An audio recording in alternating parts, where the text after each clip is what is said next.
హల్లెలూయా. మీ అందరికీ యేసుక్రీస్తు పేరిట నా శుభాకాంక్షలు. మీరందరూ క్షేమంగా ఉన్నారని నమ్ముతున్నాను. క్షేమంగా ఉన్నారండి, చాలా సంతోషం. మరి వాక్యం కోసం మీరు సిద్ధపడి ఉన్నారనుకుంటున్నాను. ఏం చేతనంటే మరి ఈ దినాలు మనకు తెలుసు, ఏ దినాలు మనం శ్రమ దినాల్లో ఉన్నాం. మరి మనం ఎంత డివోటెడ్ క్రిస్టియన్స్ అయినా, ఎంత మనము మన భక్తిలో చాలా బలమైన ప్రభువారి కోసం మనం బలంగా మనము జీవిస్తూ ఉన్నా, భక్తితో జీవిస్తూ ఉన్నా, ఈ దినాలు ప్రత్యేకించి అవకాశం ఇవ్వబడింది మన జీవితంలో. కాబట్టి మనము చాలా ఆయనకి దగ్గరగా ఉండాలి అని మనం ఆశపడుతూ ఉంటాం. ఇంకా ఆయన విషయాలు తెలుసుకోవాలని, మరి ఇంకా ఆయన వాక్యం ద్వారా మనం వెదగాలని, ఇంకా వాక్యం ద్వారా ప్రేరేపించబడాలని, మరి ఆ రకంగా మనం అందరూ కూడా జీవిస్తూ ఉంటామన్న సంగతి అందరికీ తెలుసు. అదే ఆశపడుతున్నాను. సిద్ధంగా ఉండవలసిందిగా మరి కోరుతూ ఉన్నాను. మనం సాధారణంగా మనం ఈ దినాలు యేసుక్రీస్తు ప్రభు వారి కోసం ధ్యానపూర్వకంగా ధ్యానిస్తూ ఉంటుండగా, లేక మనము ఎక్కువ ప్రార్థనలో గడుపుతూ ఉంటుండగా, ఎక్కువ సిలువ దర్శనంతో కూడిన మరి ఆ ఒక సహవాసాలకి మనం వెళ్తూ ఉండగా, లేక వ్యక్తిగతంగా ఉపవాసాలు ఉంటుండగా కూడా మనం ఏం చేస్తూ ఉంటామంటే చాలా మనము ఆయనకి దగ్గర అవ్వాలనుకుంటాం. కానీ మనం ఒక విషయం దాన్ని మనం పర్సనల్గా కొన్నిసార్లు తీసుకోలేకపోతూ ఉంటాం. దాన్ని ఇంటిమేట్గా మనం తీసుకోలేకపోతూ ఉంటాం. అనగా ఎలాగంటే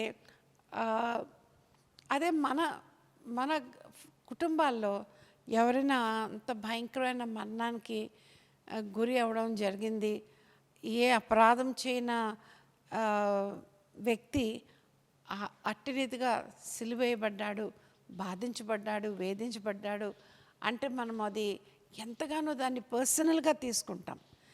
యేసుక్రీస్తు ప్రభు వారు మరి జన్మించి మన్నించి పునరుద్ధానుడై 2000 సంవత్సరాలు కంటే మరి ఎక్కువే అయిపోతూ ఉన్నాయి కదా.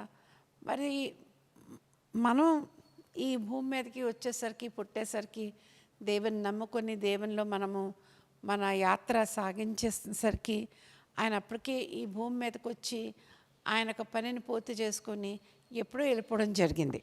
హల్లెలూయా. కాబట్టి నేనైతే ఏం కోరుతున్నానంటే, మనమందరం, మీరని కాదు, నేనని కాదు, మనందరం కూడా ఈ యొక్క ఇతిహాసంలో జరిగిన గొప్ప సన్నివేశం పర్సనల్గా మనం తీసుకోవాలి.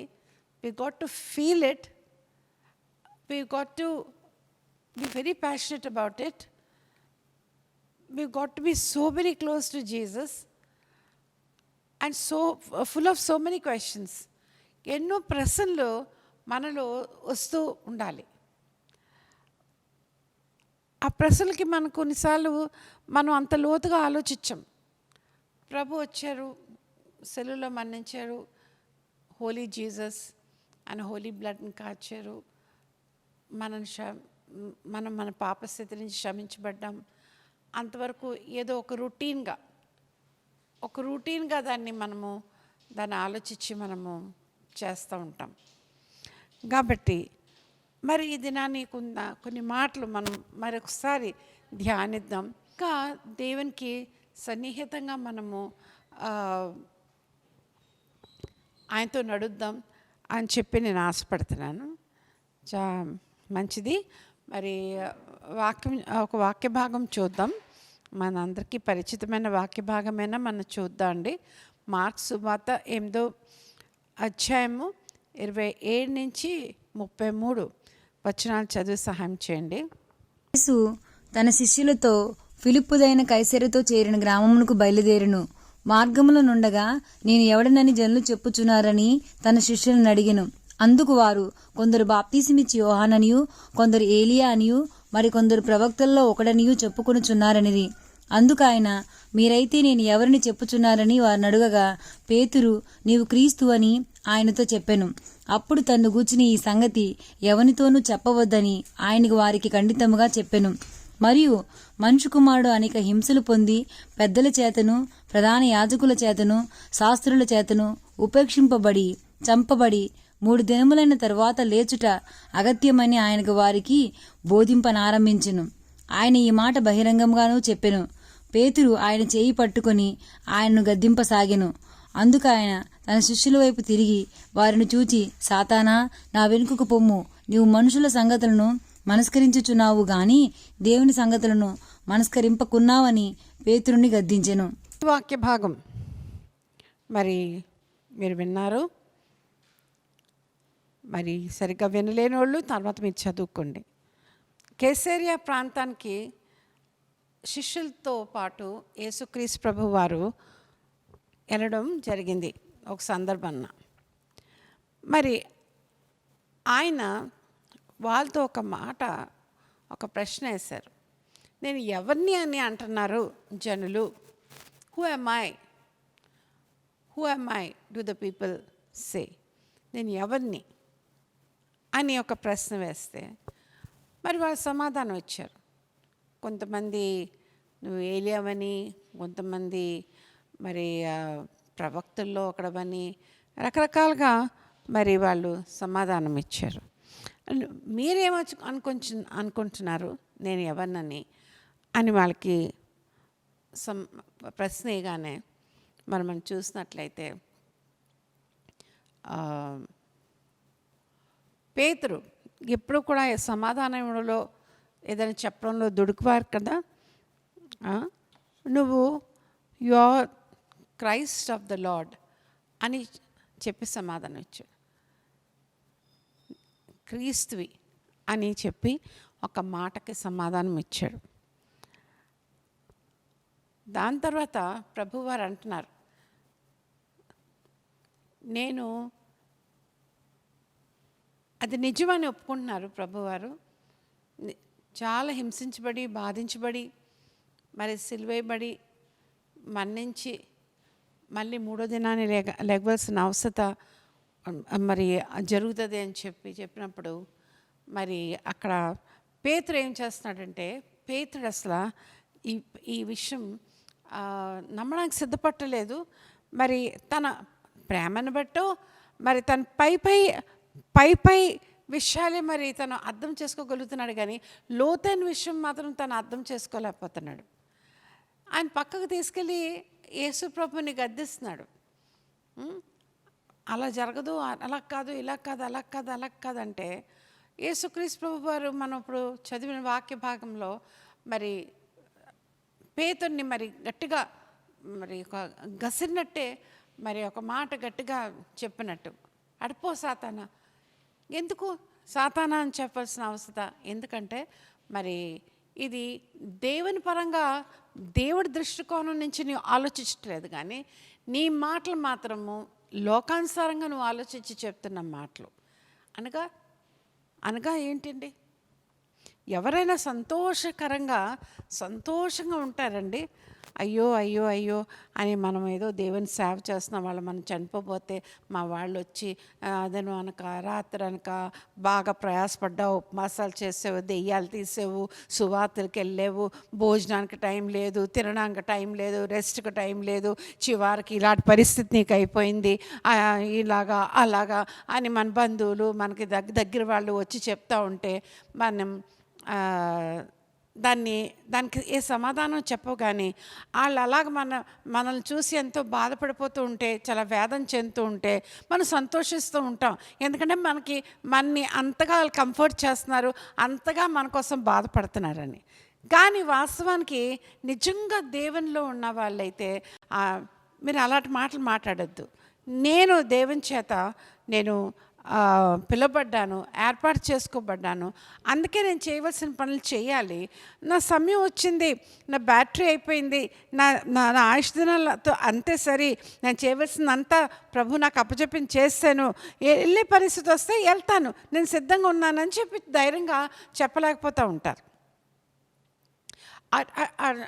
అంటే అలాగా ఒక దినాన్ని నాకు ఇంకా జ్ఞాపకం వస్తుంది.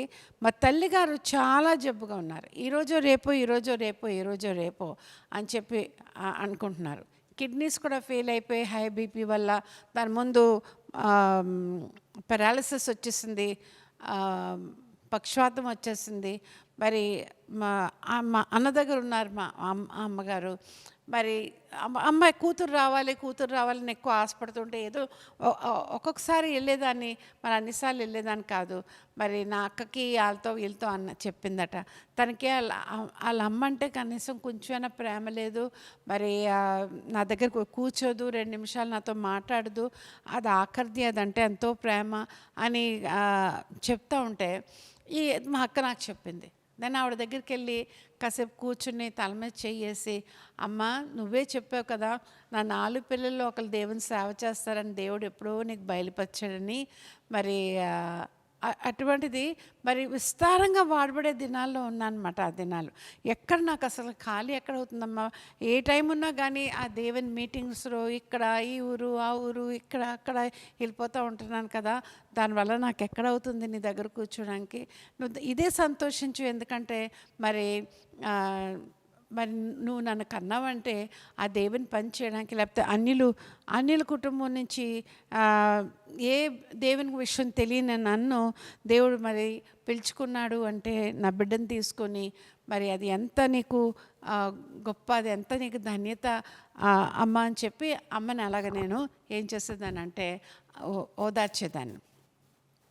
చూసారా, when we know the mission of God towards us, the commission of God towards us, and the work that we have to do for God on this earth, then we will not at all grumble. We will do it in a very, very, what way? Passionate way, with a great zeal. మనకి చేయవలసిన పని ఏంటి మనకు తెలిసినప్పుడు, దేవుడు మనకి అప్పచెప్పాడు, ఒక పిలిపిచ్చాడు, ఆయన ఒక సేవ కోసం ఈ భూమి మీద ఆ ప్రణాళిక పూర్తి చేయడానికి అన్నప్పుడు మనము సనగడం గొనగడం చేయడానికి లేదండి. మనం సనిగి గొనిగి చేసామనుకోండి, సనిగి గొనిగి డబ్బులు పెట్టామనుకోండి, సనిగి గొని దేవుడికి పెట్టిందంతా లెక్కలేసుకున్నాం అనుకోండి, సనిగి గొనిగి మనం అంతా చేస్తూ ఉంటాం అనుకోండి, అది చేసినా చేయకపోయినా ఒకటే, దాని ప్రతిఫలం నీకు రాదు. నువ్వు చేసే పని ఎలా చేయాలంటే, నువ్వు ఏది మళ్ళీ తిరిగి ఆశించకుండా దేవునికే నువ్వు చేస్తున్నావన్న మనస్తత్వంతో నువ్వు చేసినప్పుడు నిజంగా దేవాది దేవుడు కూడా నీ యొక్క ఆయన పట్ల ఉన్న ఆ ఒక గొప్ప ఆసక్తిని చూసి, ప్రేమను చూసి మరి అలాగే నీతో కూడా ఉంటాడు, నిన్ను కూడా నడిపిస్తాడు. హల్లెలూయా. మరి అట్టి రీతిగా మరి పేతురు యేసుప్రభుని ప్రేమించడం లేదని కాదు, తెలుసు, క్రీస్తు పేతురికే బయలుపరిచాడు. అంటే అభిషక్తుడు కదా, మనందరికీ తెలుసు. ఇది నీకు దేవుడు ఇంకొక మరి సువార్తల్లో ఉంది ఏంటంటే, అది నీకు దేవుడే బయలుపరిచాడు అన్న మాట కూడా ఉంది. మరి ఇది ఎవరికి చెప్పదు అన్న మాట ఇప్పుడు మనం చూసాం. డోంట్ లెట్ ఎనీబడీ నో, ఎవరికి తెలియకుండా మౌనంగా మీరు ఉండండి అని చెప్పడం జరిగింది. పేతురు అలాగా ఆలోచించడానికి కాదు, కానీ మనకి ఎప్పుడైనా మనం దేవుని న్యాయాన్ని మనము ప్రశ్నించగలిగామా, మన వ్యక్తిగత ప్రార్థనలో కానీ, ఆ ప్యాషన్ ఫర్ క్రైస్ట్, ఆ ముళ్ళ కిరీటం, అటువంటి సినిమాలు కొత్తగా అవి రిలీజ్ అయినప్పుడు, దేవునిలో కొత్తగా వచ్చిన సమయంలో చూసినప్పుడు ఎంత వేదన చెంది, ఎంత ఏడ్చేసేవాళ్ళం మనము.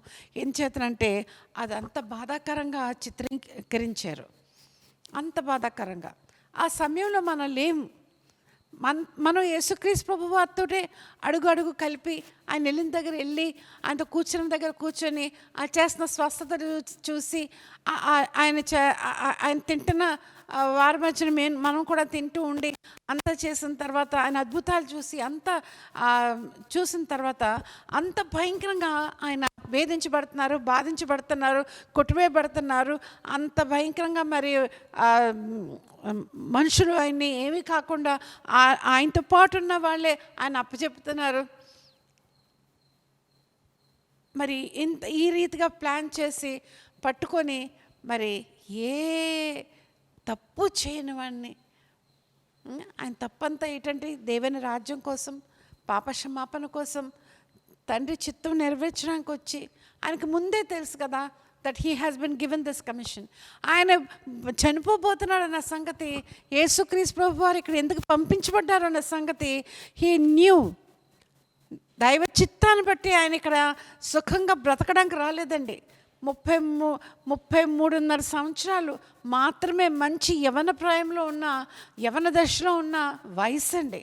ఆ వయసులో ఏ సుఖాలు, ఆ జీవితంలో తను పొందవలసిన ఏ ఒక్క వయసు ప్రకారంగా చేయవలసింది ఏది కూడా ఈ భూమి మీద తను చేయడానికి రాలేదు. కానీ మాత్రమే ప్రభువారు ఒక గొప్ప పని పూర్తి చేయడానికి వచ్చారు. హల్లెలూయా! ఎంత గొప్ప సంగతి. ఎప్పుడైనా మనం అడిగేమా దేవుని న్యాయాన్ని? ఎందుకు దేవా ఒక అంత అమాయకమైన యేసు ప్రభుని అంత భయంకరంగా, అంత క్రూరంగా పనిష్ చేసి మాకు బదులుగా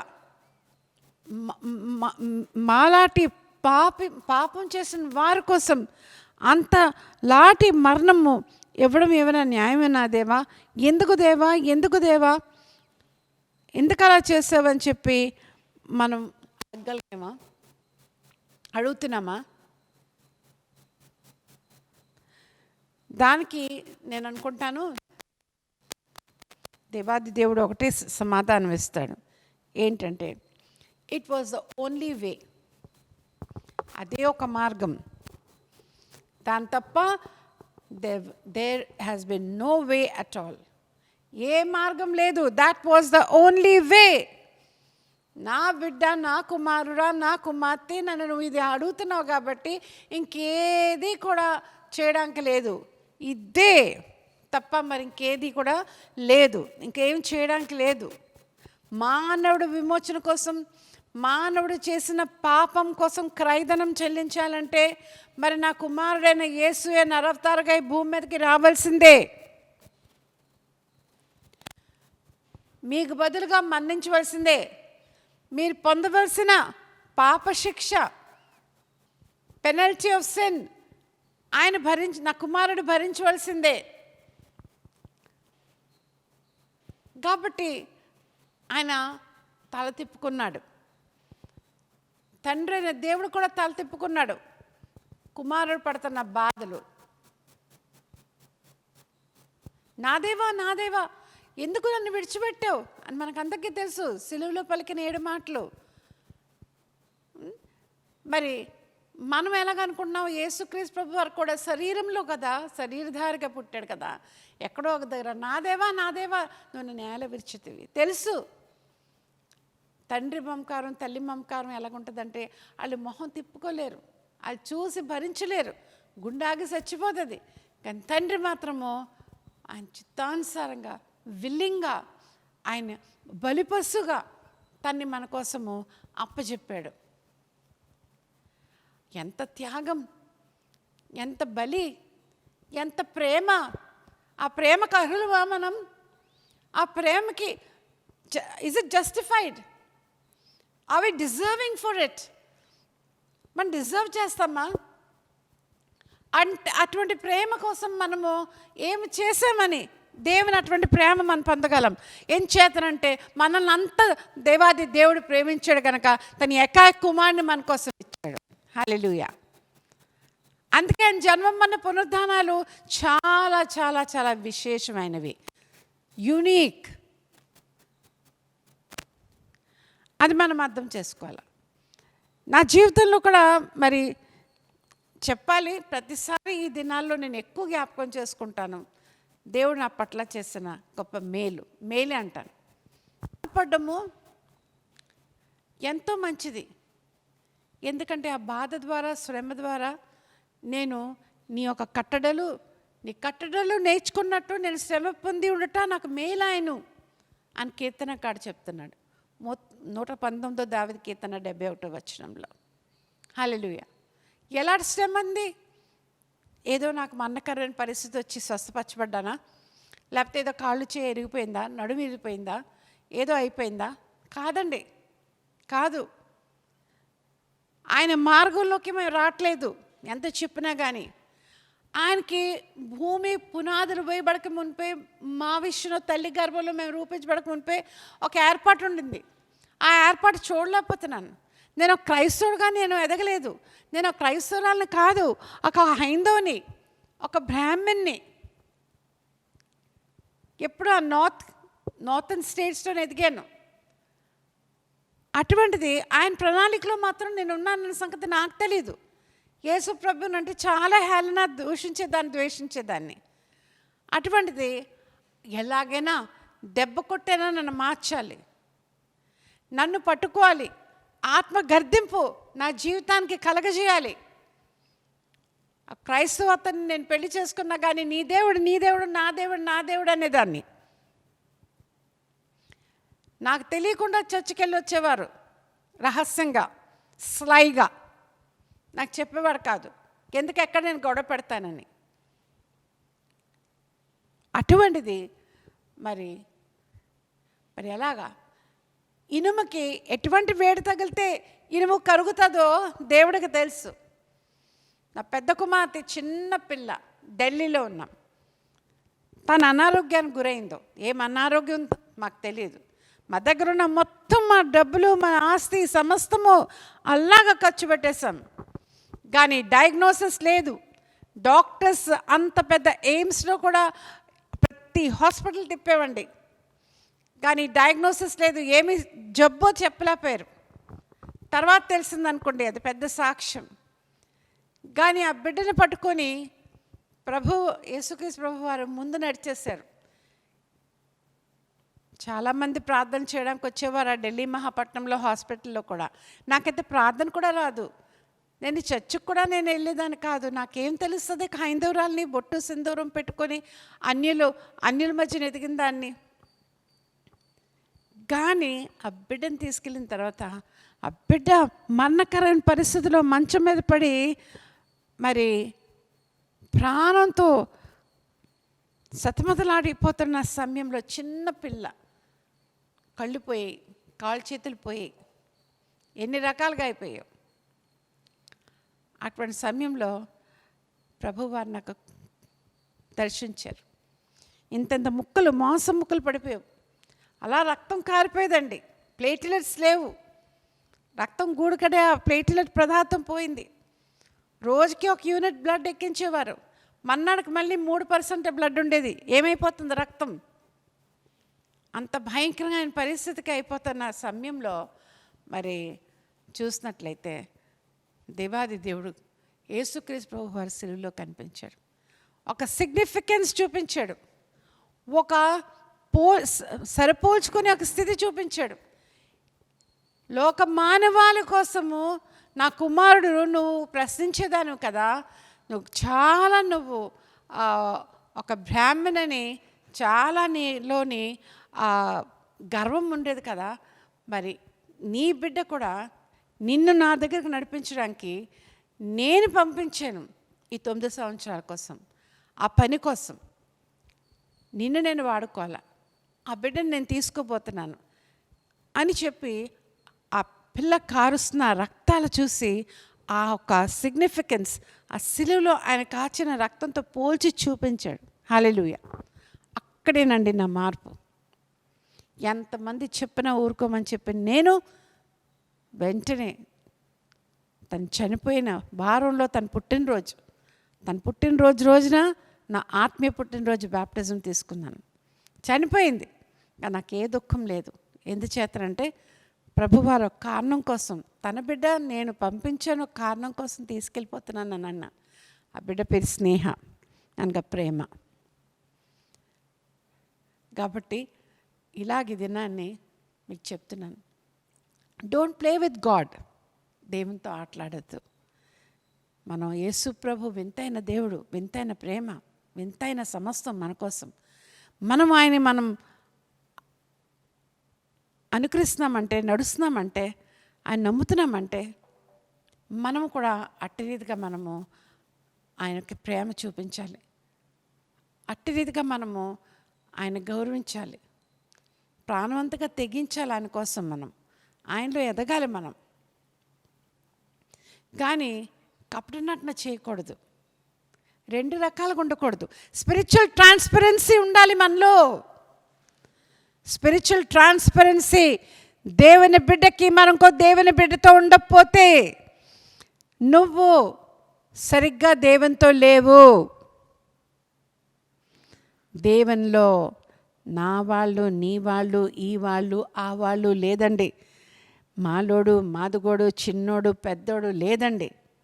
సమస్తం దేవుని బిడ్డలమే మనం, దేవుని కుటుంబాన్ని మనం అన్నట్టుగా మనం ఉండవలసిన అవసరత ఎంతన ఉంది. అయితే యేసుక్రీస్తు ప్రభు వారు మరణం అంత అవసరం వచ్చింది మన కోసం. అది మనకు అర్థమైంది. చూడండి, హెబ్రీయులకు రాసిన పత్రిక 9:22 ఒక మాట చదవండి.